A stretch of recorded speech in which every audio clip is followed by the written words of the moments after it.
In 1974, Seattle was I don't want to say it was a one-horse town, but it was very small in all respects. I think there was only about 2,300 hotel rooms. And the place for meetings of any consequence was Seattle Center.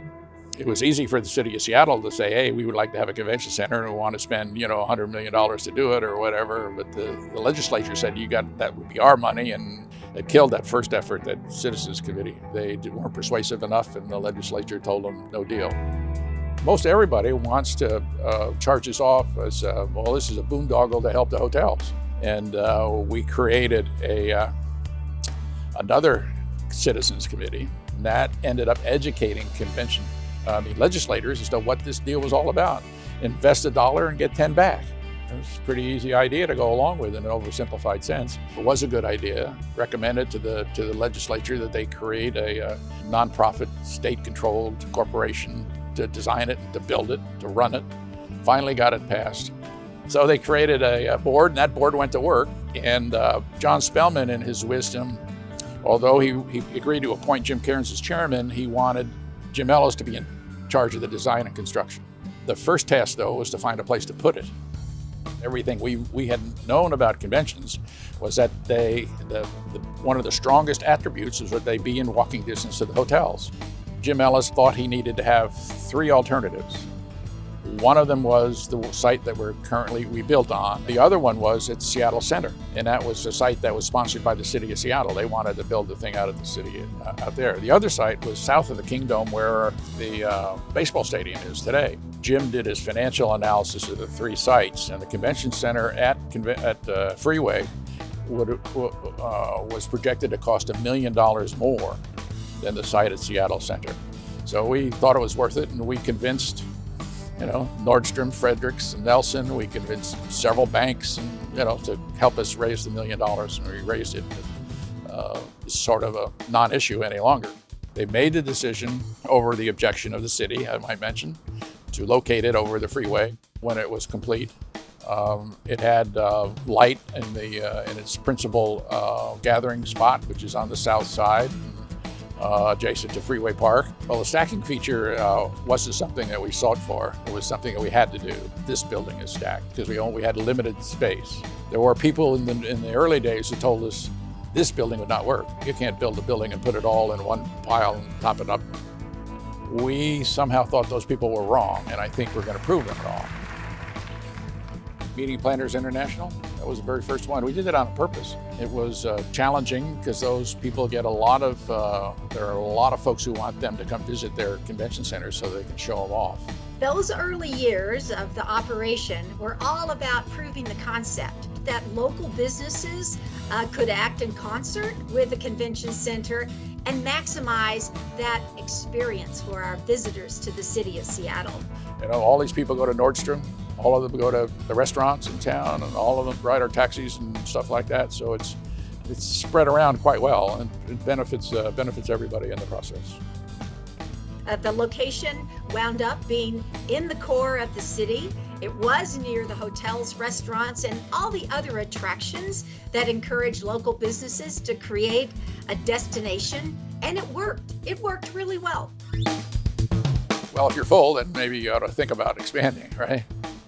And that's what happened to us. We were turning down so much business. I really think from the very beginning, going back to 1988, that we discovered pretty early that there was growing interest for Seattle, for the convention center itself, and really for our destination for future meetings and conventions. And I think that's when the decisions were really looked at to expand across Pike Street. I go back to my story. We had 2,300 hotel rooms here in 1974, and we now have 15,000 hotel rooms. And so that's caused or spawned all this economic development. And each one of those, hotels or hotel rooms is probably representative of an employee. We count the employees in the hospitality industry in King County as being something in the neighborhood of 80,000. We sort of owe our financial success to the hotel community because they collect the taxes, but we also owe a great deal to our neighborhood. We want our neighborhood to be safe, so we try to contribute to the kinds of things that this neighborhood in particular now needs. We have a very high percentage of minority and women-owned business enterprises that are contributing to this. We've had an extraordinarily successful run with our apprentice program. We can demonstrate that we've really been a good citizen. Funding for a convention center has two components to it. It has the capital to create it and the capital to keep it operating, to run it. At that time, they were controlled by the legislature. So any surpluses that existed were used for whatever the legislature thought they should be used for. And the state was spending it on things not necessarily in King County or Seattle, and they didn't have anything to do with convention centers. That's when we came forward and actually, sued the state.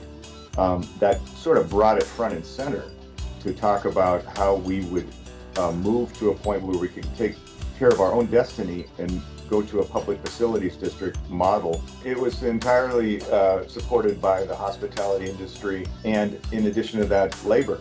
At the end, it was a win-win because we relieved the state of the obligation of this asset, and we took on the liability of that. In the end, we had both legislative bodies agreeing to it.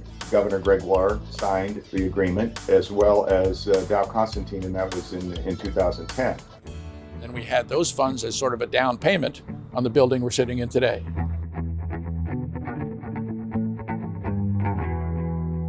And we're sitting in this spot here, which we call the hill climb.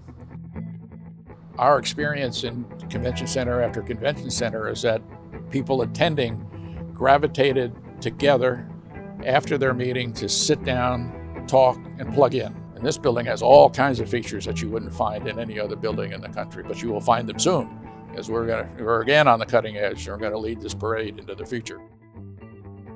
Frank, as a hotelier, as a developer and owner, certainly realized, as did the board, that the long-term future for Seattle's growth, to continue to maximize on what everybody else was loving about Seattle, depended on more space. When we describe what does tenacity mean, we wouldn't be at this place without Frank and his leadership.